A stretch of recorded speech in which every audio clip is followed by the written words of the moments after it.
Komandan kapal ternyata pernah keluhkan overhaul KRI Nanggala 402 yang terus tertunda. KRI Nanggala 402 resmi dinyatakan berstatus subsunk alias tenggelam. Status itu diberikan setelah salah satu dari 5 kapal selam milik TNI AL dinyatakan hilang kontak di perairan Bali. Sosok yang menjadi sorotan dari peristiwa tragis yang menimpa KRI Nanggala 402 adalah komandan dari kapal selam tersebut, Letkol Laut Heri Octavian. Sosok Heri Octavian menjadi salah satu dari 53 kru yang berada di dalam KRI Nanggala 402 yang juga dikomandai oleh Heri. Terungkap, Heri ternyata pernah mengeluhkan tentang overhaul KRI Nanggala 402 yang terus tertunda. Keluhan sang komandan tertuang dalam artikel berjudul Pesan dari Komandan KRI Nanggala 402 yang ditulis oleh Eda Patisna. Dalam artikel tersebut, Eda menuliskan bahwa dirinya pertama kali bertemu dengan sosok Heri Octavian ketika dirinya mendapatkan tugas untuk membuat tulisan tentang satuan kapal selam di Surabaya. Apalagi menurut Eda, Heri Octavian adalah sosok yang cerdas dan apa adanya dalam berbicara. Sebuah sikap yang terkadang membuat keduanya bersitegang jika ada hal-hal yang membuat keduanya tidak sependapat. Didorong oleh keakraban di antara keduanya itu, Heri Octavian kemudian tidak canggung untuk mengutarakan kondisi Kop Hiu Kencana, sebutan untuk Kop Kapal Selam Indonesia.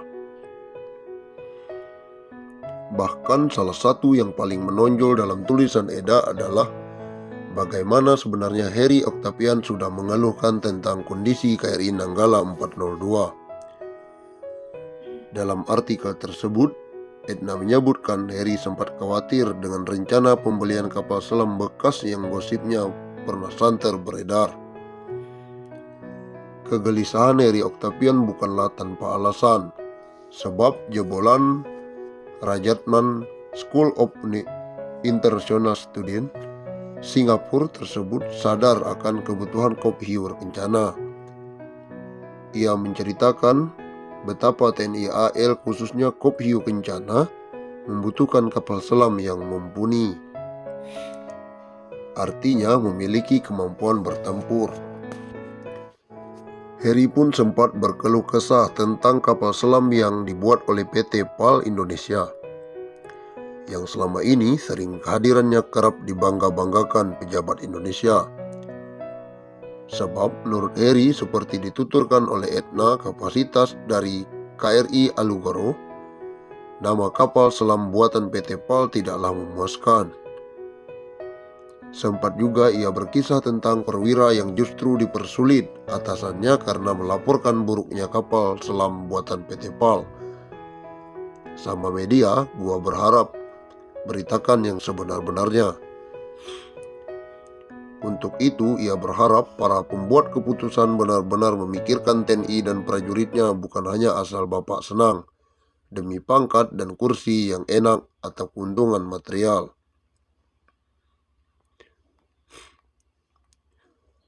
Sempat terungkap cerita dari Heri tentang korban-korban yang jatuh akibat alat utama sistem senjata yang buruk. Belakangan, Heri lega karena isu pembelian kapal selam bekas yang sangat tua ternyata tidak berlanjut. Ternyata masih banyak orang di Kementerian Pertahanan dan TNI AL yang komitmen untuk TNI AL dan Kop Hiu Kencana yang lebih baik. Mereka berani mengatakan yang sebenarnya, katanya saat itu. Kapten Heri geram penundaan proses overhaul KRI Nanggala 402. Khusus untuk KRI Nanggala 402 yang pada akhirnya mengantar Heri Octavian bersama 52 kru lainnya terdampar di kedalaman 750 meter di bawah permukaan laut tersebut. Heri punya keluhan besar. Heri Octavian geram dengan terus tertundanya proses overhaul KRI Nanggala sejak tahun 2020. Padahal kapal selam itu harusnya terus disiapkan, tulis Edna tentang alasan Heri mendorong proses overhaul pada KRI Nanggala 402. Dalam dunia otomotif Indonesia, istilah overhaul lebih umum dikenal dengan sebutan turun mesin. Proses ini biasanya dilakukan dengan cara membongkar mesin yang bermasalah untuk dapat diperiksa dengan sangat teliti agar diketahui sumber masalahnya. Sayang, proses overhaul yang diharapkan Heri Octavian tak kunjung dilakukan. Hingga akhirnya KRI Nanggala 402 tenggelam di dasar laut Bali akibat adanya sebuah masalah yang belum terungkap. Sementara dikutip dari tni.mil.id, Heri Octavian dilantik sebagai Komandan KRI Nanggala 402 pada 3 April 2020.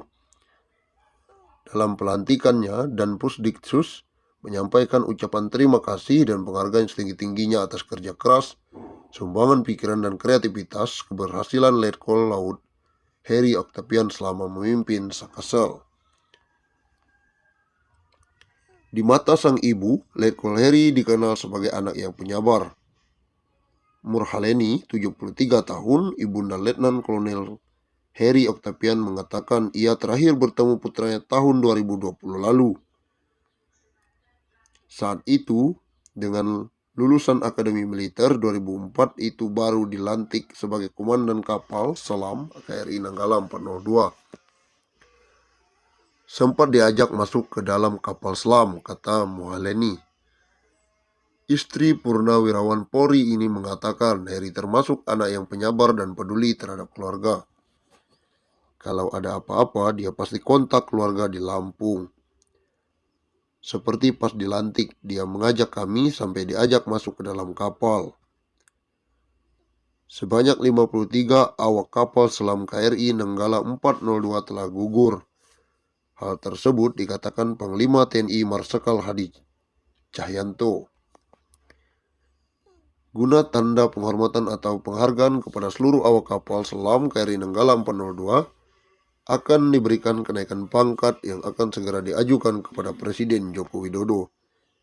Kita akan memberikan satu penghargaan kepada para prajurit Hiu Kencana KRI Nanggala 402, dan itu akan kami ajukan secara berjenjang kepada Bapak Presiden, yaitu berupa kenaikan pangkat dan segera kita proses, kata di dalam konferensi pers. Ia menjelaskan telah diperoleh citra yang telah dikonfirmasi sebagai bagian KRI Nanggala 402, meliputi kemudi vertikal belakang, jangkar bagian luar, badan tekan kemudi, selam timbul, bagian kapal yang lain termasuk baja keselamatan awak kapal. Berdasarkan bukti-bukti otentik tersebut, dapat dinyatakan bahwa KRI Nanggala 402 telah tenggelam dan seluruh awaknya telah gugur. Semoga kami dapat meneruskan perjuangan paripurna saudara-saudara sebagai prajurit tentara terbaik Indonesia. Pencarian kapal selam KRI Nanggala 402 dimulai pada Rabu 21 April 2021 ketika dinyatakan hilang kontak pada pagi hari. Pukul 3, Sea Reader memenuhi